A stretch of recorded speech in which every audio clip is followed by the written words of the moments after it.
Los protagonistas del acontecer regional en Mesa de Noticias. Bueno, cada cierto tiempo estamos recibiéndolo, pero esta vez no viene por emergencias, menos mal, no viene por emergencia, pero siempre estamos tomándole un poco el pulso porque es una cartera que siempre está pendiente de varias cosas, les ha tocado bastante duro con el tema de las emergencias, sabemos que en este tiempo de baja también hacen un trabajo justamente para prepararse para ella, estamos todavía en invierno, ya lo decíamos, se ha activado por ejemplo el código azul y yo creo que si les digo esa palabra ya saben quién es nuestro invitado, está con nosotros en el estudio el Ceremi de Desarrollo Social y Familia del Biobío, Edson Díaz. ¿Cómo está, Ceremi? Que bueno, nos encanta que nos venga a ver porque siempre podemos conversar y quedarnos bien pendientes de todo. Hola Ángela, ¿cómo estás? Para mí siempre un placer estar en la radio del Conquistador. De verdad, es siempre placentero porque se da una conversación un poco más profunda, como en segundas capas, y eso siempre se agradece. Sí, efectivamente, el online nos ha servido, pero también el tema de poder vernos y conversar ha sido súper positivo.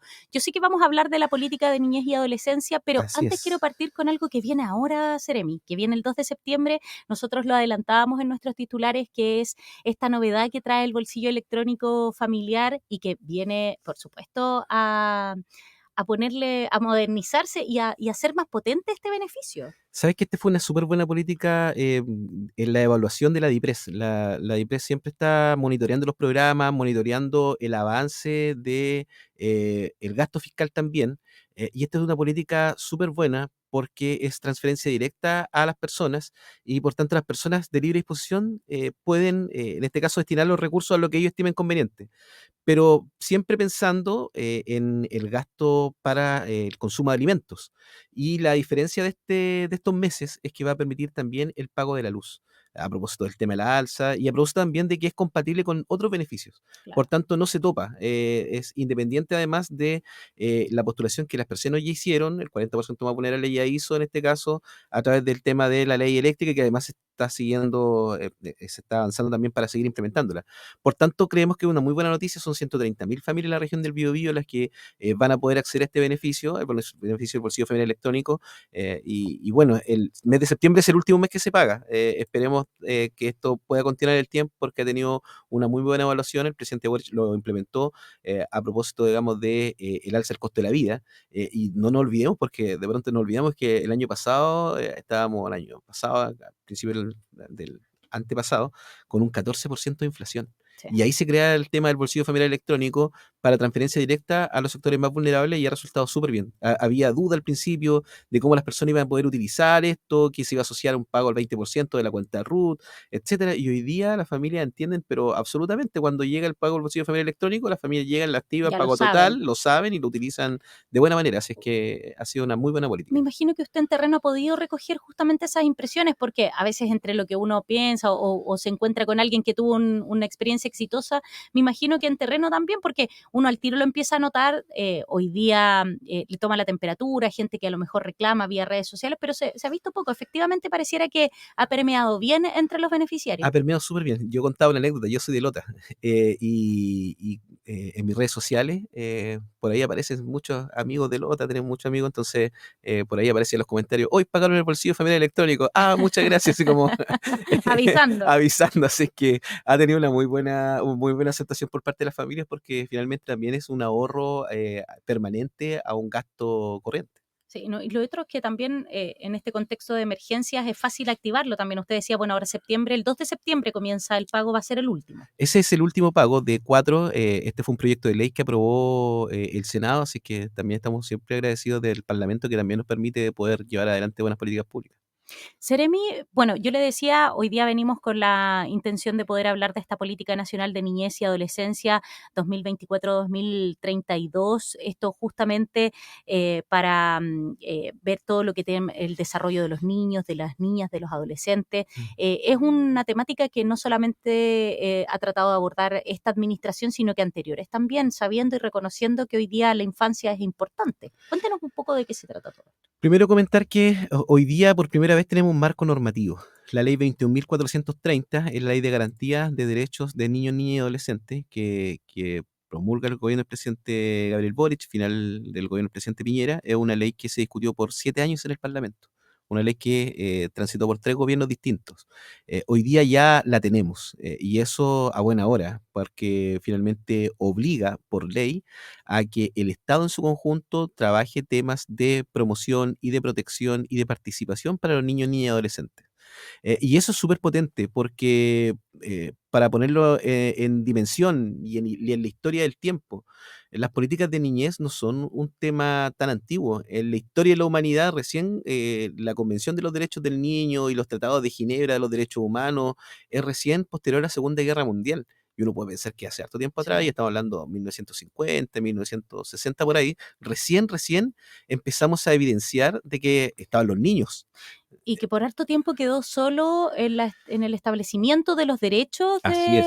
de los niños y de las infancias y que no se avanzó mucho más en acciones concretas. Era muy natural que cuando mi abuelo me contaban, mis papás me contaban que ellos comenzaron a trabajar, yo siendo nuevamente, me remito a Lota, empezaron a trabajar en la mina a los 14, 15 años y era natural, absolutamente natural. Hoy día eso podría ser absolutamente condenable, ¿verdad? Que un niño Sí. estuviera trabajando. El trabajo infantil, de hecho, fue un tema que se trató por muchos gobiernos y que se avanzó en eso. Entonces hoy día estamos en un estadio distinto, un estadio en donde a los niños, a las niñas, a los adolescentes, también se les está preguntando, también se les está consultando. A propósito de eso, se eligen por ley, se eligen los consejos consultivos, que hoy día permiten que los niños puedan opinar y nos puedan invitar a una mirada distinta. Nosotros tenemos una mirada adultocentrista, y Se estamos nos olvida que centrados. fuimos niños Se nos todos, olvida se nos que fuimos olvida. niños. Entonces, esa es una cuestión que es bien lamentable cuando uno después padre puede evidenciar, digamos, de también los errores que uno va cometiendo. Pero también como sociedad vamos castigando a la niñez, y lo hacemos de manera muchas veces inconsciente. Entonces, lo que tenemos que hacer es relevar el rol de la niñez, porque finalmente la niñez, siempre hay cliché que la niñez es el futuro de Chile, la niñez es el presente, y los niños son los niños y sus circunstancias. Por tanto, si hoy día tenemos una afectación para la niñez, entonces vamos a tener una niñez afectada y después vamos a tener una niñez adoleciendo cuestiones de vulneraciones, y van a ser los propios vulneradores probablemente de lo que hoy día pudimos prevenir. Entonces, hoy día se crea esta política nacional de niñez que lanza el gobierno del presidente Boric. Recién el 8 de agosto se logra un compromiso de más de 260 medidas, donde están los 24 ministerios involucrados. No hay ningún ministerio que quede afuera. Y donde se comprometen acciones concretas de aquí al año 2032 para decir que efectivamente el gobierno, independiente de quien gobierne además, tiene necesariamente que proteger la niñez y la adolescencia. Y eso con acciones bien concretas, y también con la participación de los niños, porque además fueron ellos quienes construyeron esta ley a partir de los consejos consultivos, que yo comentaba que además tienen un sentido territorial. Muchas gracias, aquí nos regalonean con un Yo le cafecito. dije, ¿ve? Muy amable. Lo que pasa es que es súper relevante, Ángela, que se entienda que los niños hoy día tienen un rol en la sociedad, y los tenemos que proteger. Mira, la subsecretaria Verónica Silva siempre lo comenta, diariamente, por orden del tribunal, de los tribunales de familia en todo el país, 500 niños están ingresando al sistema de protección. 500 niños que, por distintos motivos y por distintas escalas de vulneraciones, todas por cierto muy graves, porque no hay ninguna vulneración distinta a otra, pero desde una desvinculación familiar hasta la evidencia, ¿verdad?, de alguna vulneración en el médico, están llegando 500 niños diarios a un sistema de protección del Estado. Y eso es súper preocupante, son del orden de 15.000 niños mensuales. Por tanto, hay 15.000 niños que no estamos protegiendo a nivel del país, y por tanto después nos hacemos la pregunta y nos decimos, bueno, ¿por qué tenemos una sociedad tan violenta? ¿Por qué tenemos una sociedad en donde tenemos niños que están cometiendo delitos? Porque efectivamente tenemos vulneraciones graves de derechos que estamos cometiendo los adultos. Y ahí tenemos que hacer una reflexión mucho más profunda. Seremi, normalmente cuando se habla de proteger las infancias, uno al tiro lo enlaza con los sistemas de residencia. Es como Mm. que inmediatamente el link va a eso. Esto es mucho más. La política de niñez y de adolescencia es un paraguas mucho más grande. Me imagino que el sistema de residencias, que hoy día también ha sufrido cambios, que ha recibido críticas, siempre cambiar algún sistema que ha estado por mucho tiempo cuesta, no es fácil. Según uno se va dando cuenta en la práctica que a lo mejor cosas que proyectó en la mente no en la práctica no dan. ¿Cómo impacta la política, que como le digo, me imagino es un paraguas mucho más grande, a Mm. este sistema de residencias que hoy día, por lo menos para la sociedad, pareciera ser como lo único relacionado con la niñez. Cuando uno habla de protección, piensa al tiro en ella. La ley de garantías tiene, tiene una razón de fondo. Históricamente, la niñez se miró desde el Estado solamente desde un sentido proteccional, lo que conversamos recién. Sí, ¿Y qué es lo que existía en las OPD, en los municipios, en la Oficina de Protección de Derechos? ¿Para qué? Para defender a los niños vulnerados en sus derechos. Pero resulta que los niños vulnerados en sus derechos son los mínimos. Hay una gran cantidad de niños que no son vulnerados en sus derechos. Según la encuesta CACEN, tenemos en Chile del orden de 4.500.000 niños. De esos 50.000 niños diarios ingresan al sistema. Por tanto, el diferencial, ¿verdad?, es muy menor. Eh, por tanto, ¿qué pasa con los otros niños que no han sido vulnerados sus derechos y que efectivamente están bien protegidos por sus familias? Ahí también había que trabajar, ¿verdad?, un tema mucho más profundo exacto. de trabajo de promoción de derechos. Ayer participamos en un conversatorio hermoso del Ministerio de Salud, donde nos invitaba también a conversar respecto de factores de prevención para la niñez en materia de obesidad infantil, por ejemplo. Entonces, hoy día efectivamente hay un paradigma distinto. Hoy día se está tomando en consideración también los niños que tenemos que promover sus derechos, eh, que tenemos que promover derechos como por ejemplo la recreación.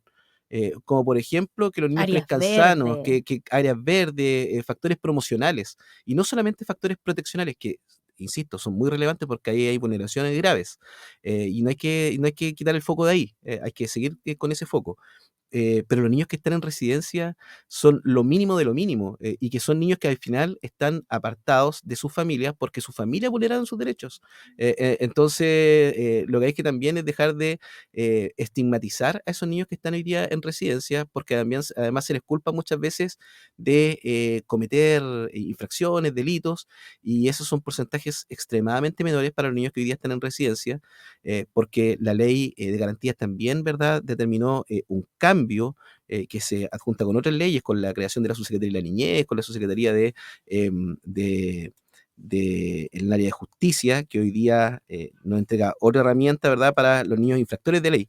Entonces, los niños que están en residencia son niños que tuvieron vulneraciones graves de derechos y que hoy día también cambiamos la configuración. Anteriormente conocíamos estos hogares de menores de 50, 60 niños, ¿verdad?, en un espacio común, y eso es lo menos parecido a una familia. Por tanto, ¿cómo íbamos a proteger a Claro. 60 niños, ¿verdad?, con cuidadores, con personal poco especializado? ¿Qué se hizo? Se cambió el modelo.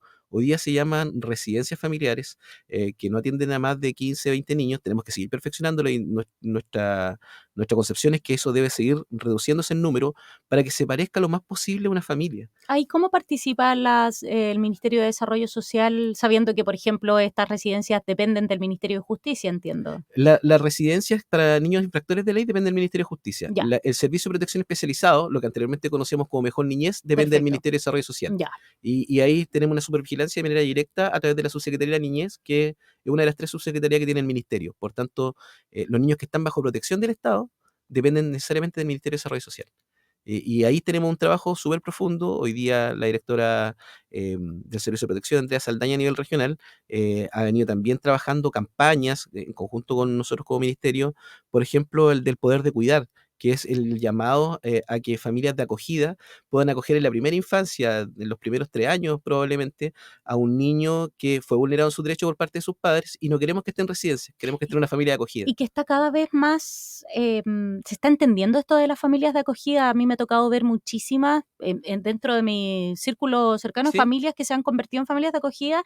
Y el otro día leía una nota muy bonita en algún medio electrónico que decía una niña que había pasado como por 14 familias de acogida y que ella ahora estaba ya más grande y que decía que agradezco mucho a todas esas familias. Absolutamente. Cuando yo también lo he conversado en mi familia.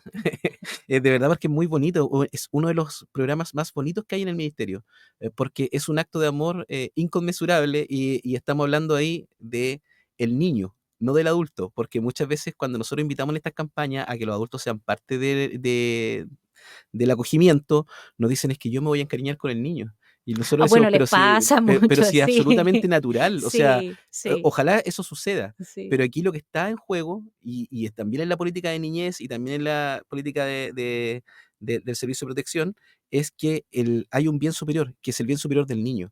finalmente el bien superior del adulto tendremos herramientas para poder enfrentarlo, Claro, pero el bien superior del niño es el que está en cuestión, y por tanto cuando el niño recibe una acogida, recibe una contención, que cuando llora alguien lo abrace, que cuando se equivoque alguien lo corrija, pero cuando haga cosas bien, alguien lo estimule de buena manera, vamos a tener entonces un niño mucho más sano y que tuvo la atención permanente de un grupo familiar, y que ese grupo familiar pasó por una evaluación, por tanto va a estar bien cuidado, va a estar bien acompañado. Eso tiene una distancia, pero tremenda, con un niño que estuvo en una residencia en donde habían 20 niños, y donde finalmente tenía funcionarios que de buena manera hacen su trabajo, pero que no pueden necesariamente, por cuestiones naturales, acogerlo no, como de manera claro. exclusiva. Entonces, ahí también se determina un tránsito distinto de ese niño, y ese niño deja de ser parte de esa familia acogida cuando ya encuentra una familia Que lo que adopte. lo adopte. Y ese es un tránsito muy bonito, y conocemos experiencias de vida maravillosas, familias que acogieron una vez, dos veces, tres veces. Así que de verdad es una bonita experiencia que nosotros le invitamos. Hay una campaña que hoy día estamos lanzando con el Servicio de Protección que se llama El Poder de Cuidar, así que le invitamos también a ser parte de esta familia de acogida, que se puedan incorporar a este proceso, un proceso maravilloso que pasa por una evaluación profesional, y que también pasa por un proceso de acompañamiento, porque también pasan procesos de duelo que son naturales, pero lo que nosotros siempre decimos que aquí el poder superior es el poder, el poder superior del niño. Ahí está en juego eso que nosotros siempre queremos relevar. Estamos conversando con el Seremi de Desarrollo Social, Edson Díaz, con quien estamos hablando. No hemos derivado, hemos ido abriendo este arbolito de la política de niñez, de la política nacional, de la niñez y adolescencia, por supuesto, para también abordar otras temáticas. Usted hablaba de acciones concretas con respecto a la política de niñez. ¿Cuáles son esas acciones concretas, Seremi? Mira, son 10 medidas que nosotros hoy día estamos trabajando en esta política de niñez, y que lo que busca finalmente dentro de estas 10 medidas son 4 ejes. El primer eje es el eje de la protección, ¿verdad? Que los Ujú. niños estén protegidos. Hay un segundo eje que es el eje de desarrollo, un eje de supervivencia y un eje de participación. Eso confluye finalmente en un eje central que es el bienestar integral del niño. ¿Y cuáles son esos 10 ejes? El primer eje, que es de supervivencia, es, por ejemplo, favorecer los hábitos de vida saludables en niños, niñas y adolescentes a través de una alimentación saludable e inocua y la práctica regular de la actividad física. Ayer participábamos en un conversatorio, Claro. comentábamos delante del área de salud, pero también estamos hablando de cuestiones mucho más profundas que tienen que ver también con el tipo de alimentación que reciben los niños en los establecimientos educacionales, el tipo de actividad física. Ayer demitificábamos y resignificábamos experiencias, por ejemplo, en estos conversatorios, con la experiencia de la actividad física como que era una obligación. Entonces ayer decíamos, entonces, ¿por qué no le cambiamos el nombre y en vez de llamar actividad física, nos llamamos la actividad de jugar, Sí. y de invitar a Muchos dicen jugar que hay que ingresar a la actividad física así, jugando. jugando, y que el niño vaya aprendiendo normas y que vaya jugando con sus pares y que vaya aprendiendo a partir del juego. Entonces, ahí hay un trabajo bien, bien profundo respecto de eso. Hay otro eje que está también enmarcado en el área de supervivencia, que es fortalecer la salud mental de niños, niñas y adolescentes. Ahí hay un tema que no se nos puede escapar, el tema de la salud mental. Y por eso hablamos de factores promocionales, ¿verdad? De cómo vamos abarcando este tema y la salud mental mucho más allá de la medicación o de la atención en salud mental de un psiquiatra o un psicólogo. Estamos hablando de establecer espacios seguros para los niños en donde no necesariamente tengan que acudir al psiquiatra o al psicólogo. Claro. Y que podemos también cuidarlo, ¿verdad? De estos estereotipos que hoy día conocemos, y que es fácil como ir a la medicación. Enseñarle a Eh, reconocer sus emociones por ejemplo, también, a que de propósito de repente a todas los estas niños películas que están saliendo, ¿verdad? sí, Que nos ayudan mucho a entender eso. Otro acto que está bajo la supervivencia es mejorar las condiciones medioambientales del territorio. Ahí también los niños tienen conciencia, ¿verdad?, del medio en que se desarrollan. Mejorar las condiciones de acceso a la vivienda adecuada, también ahí hay factores promocionales en eso. Todo esto están asociados a políticas públicas. Por ejemplo, las familias que tienen niños y que postulen una vivienda van a tener mayor puntaje que las familias, que, por ejemplo, que postulen y no tengan niños. ah, Entonces ya. se traduce a En algo 200, en a algo concreto, como 250 decía, medidas ya, específicas. ya. Hay 250 medidas específicas que están asociadas como un compromiso de cada una de las carteras por ley. Y eso es la gracia de esto, que está por ley. Y todas estas políticas que yo le estoy comentando ahora, las hicieron los niños en los consejos consultivos. Entonces tiene una relevancia porque ellos fueron los que determinaron estas prioridades. Ahora, usted mencionaba algo muy importante, que muchas veces estas políticas a veces cambia la administración y como que quedan muy en nada, pero es muy relevante el hecho de que quede establecido que ojalá esto permanezca. Yo me imagino que sea del color político que sea, todos estamos de acuerdo que finalmente las infancias son muy importantes y que hay que trabajar en ellas. Yo no he escuchado a ningún político de ningún sector que diga lo contrario. Efectivamente, porque de hecho la política de niñez fue una política que se trabajó por 7 años y transitó por 3 gobiernos distintos. Entonces, el compromiso de todos los sectores, porque se votó con la aprobación de todos los sectores, así que nosotros confiamos que eso va a ser así, porque además hoy día está determinado por ley. Y esta política nacional de niñez, que se lanzó el 8 de agosto, también está determinada por ley. Por tanto, hay la obligación, al menos de aquí a 8 años, de cumplirla. Así. Otros temas que también, por ejemplo, están dentro de otra área, que es el área de desarrollo, son dos temas que están en el área de desarrollo, que es fortalecer la trayectoria educativa de los niños, niñas y adolescentes y aumentar la disponibilidad de los espacios adecuados y seguros para el esparcimiento. El juego, lo decíamos, la recreación de los niños, niñas y adolescentes. Y también, ¿verdad? En espacios como desarrollo, los niños también necesitan esos espacios seguros. Dentro de otro eje, que es el eje de protección, está el disminuir la proporción de hogares con niños, niñas y adolescentes que viven en una situación de pobreza por ingreso y multidimensional, a propósito de la encuesta que hacen, ¿verdad? También fortalecer las condiciones para que niños, niñas y adolescentes se desarrollen entornos positivos para su cuidado y disminuir todas las formas de violencia ejercidas contra los niños, niñas y adolescentes, ¿verdad? Muy, muy necesario y seguro. Y el cuarto eje es el eje de participación, y ahí aumentar la participación efectiva de los niños, niñas y adolescentes en todo el país. Respecto de esos 10 puntos, los niños y adolescentes fueron los que participaron como experiencia regional. Acá nosotros hicimos un consejo consultivo. A propósito de esta ley, también de la ley de garantías, se están instalando las oficinas locales de la niñez. Ya llevamos Sí. 23 oficinas locales de la niñez en la región del Biobío. Y toda la OLN, más la OPD, donde no hay OLN, eligieron los consejos consultivos. Los niños participaron, los centros de alumnos, etcétera. Se juntaron acá en Concepción, nos reunimos acá en un espacio muy bonito, muy adecuado, y ellos eligieron 2 representantes a nivel nacional. Esos 2 representantes fueron al nacional. Fue justo, anecdóticamente, fue el día de la inauguración de los Juegos Panamericano. Panamericanos. Ya, Y el perfecto. presidente, bueno, sesionaron con todos los ministros, ellos sesionaron en La Moneda, y presidió el presidente de la República, y eligieron el Consejo Consultivo Nacional. Eligieron 10 Perfecto. representantes que fueron los que tuvieron el rol ejecutivo de esta política.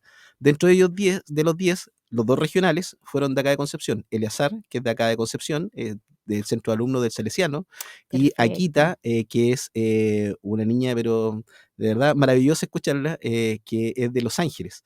Y Akita fue elegida, Qué bueno sí, que para que sea se dio diverso, la sí. dispersión, ¿verdad? Y Akita fue elegida dentro de los 10 consejeros nacionales.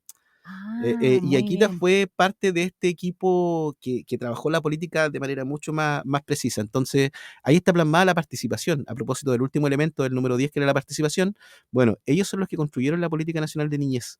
Entonces, fue muy bonita también No la está creada por experiencia. adultos. No está creada por adultos, por tanto, ahí está necesariamente la visión también de ellos como niños, niñas, adolescentes, también participantes, ¿verdad?, de su propio desarrollo. Y eso ellos siempre lo plasman de muy buena manera. Cuando conocemos la experiencia de los consejos consultivos, ahí están pasando muchas cosas. Conocimos la experiencia, por ejemplo, el Consejo Consultivo de Alto Biobío, y ellos tenían una niña que defendía la idea de mantener su lengua de origen, y hablaba en mapungún y después traducía al español. Entonces ella decía que tenía que preservar su lengua para que se preservaran sus tradiciones. Y ahí estaba plasmado, ¿verdad?, su inquietud.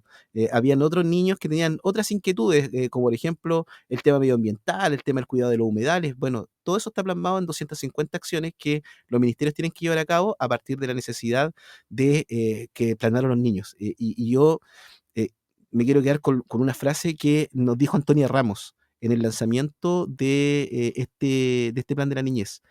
Dijo que la palabra progreso no tiene ningún significado si es que hay niños infelices.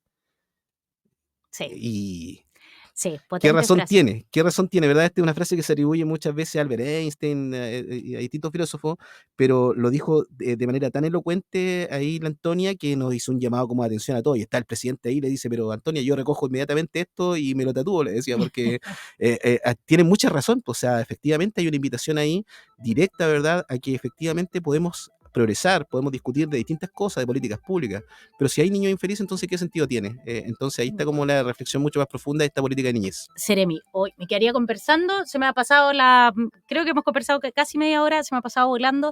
¿Cuándo vamos a empezar a ver ya, esto tiene que ir avanzando, me imagino que la ciudadanía va a empezar a ver ya algunas evidencias pronto? Prontito ya estamos avanzando, mira, ya han salido 10 viajes de Cernatur Ya, para que niños, niñas y adolescentes conozcan nuestra región. Compromiso preciso. claro. El Cernatur se comprometió a establecer viajes familiares dentro de la región para niños, niñas y adolescentes, y hoy día las OLN están llevando a esos niños a viajar y han ido a Antuco, han ido al lago Lanalhue y lo han pasado pero espectacular, y nosotros lo hemos ido a despedir. Esa es parte de la política de niñez. Otra parte de la política de niñez es que todos los proyectos del Fondo de Inversión Pública que se postulan a través de la SIGEGOV, cuando tocaban temáticas de niñez, tenían mayor puntaje, y ahí se favorecieron a instituciones, particularmente de organizaciones de padres y apoderados, por ejemplo, que trabajaban temáticas de niñez, de desarrollo, temas artísticos, etcétera. Por tanto, hoy día el Estado se pone al servicio de la niñez a propósito de esta ley de garantía y a propósito también de la política nacional de niñez que está lanzando el presidente Boric. Oye, maravilloso todo lo que nos ha venido a contar el Seremi de Desarrollo Social del Biobío, Edson Díaz, quien siempre nos viene a visitar. Hoy día no venía ni con emergencia, sabemos que también hacen un trabajo ahí, así que seguramente nos vamos a estar viendo muy pronto. Muchas gracias, Seremi, por venirnos a acompañar y a contarnos estas buenas noticias. No, gracias a ti, Ángela, que esté muy bien.